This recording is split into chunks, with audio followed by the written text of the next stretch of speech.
அன்பின் வாழ்த்துக்கள். ஒரு சமயம் புத்தர் தன்னோட சீடர்களோட ஒரு பயணம் போய்கிட்டு இருந்தாரு. தாகம் எடுத்தனால பக்கத்துல இருக்க குளத்துல இருந்து குடிக்க கொஞ்சம் தண்ணி கொண்டு வா அப்படின்னு ஒரு சீடரை அனுப்பிச்சு வச்சாரு. அந்த சீடர் குளத்தை போய் பார்க்கும்போது ஒரு கால்நடை நடந்து போனனால அந்த குளம் கொஞ்சம் கலங்கி இருந்துச்சு. அந்த சீடர் உடனே வந்து புத்தர்கிட்ட சொன்னாரு, புத்தரே, அந்த குளம் வந்து ரொம்ப கலங்கி இருக்கு, அதனால நான் எப்படி தண்ணி கொண்டு வர அப்படின்னு சொன்னாரு. சரி, கொஞ்ச நேரம் கழிச்சு போய் பாரு அப்படின்னு சொல்லிட்டு புத்தர் பேசாம இருந்தாரு.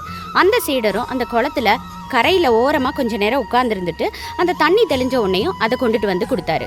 அப்போ அந்த புத்தர் வந்து அந்த சீடரை பார்த்து கேட்டாரு, இப்போ எப்படி இந்த தண்ணி நல்லா இருக்கு அப்படின்னு கேட்டாரு. நான் கொஞ்ச நேரம் வெயிட் பண்ணேன், அந்த கலங்கின தண்ணி ஆட்டோமேட்டிக்கா சரியாயிடுச்சு, ஸோ நான் குடிக்கிறதுக்கு கொண்டு வந்தேன் அப்படின்னு சொன்னாரு.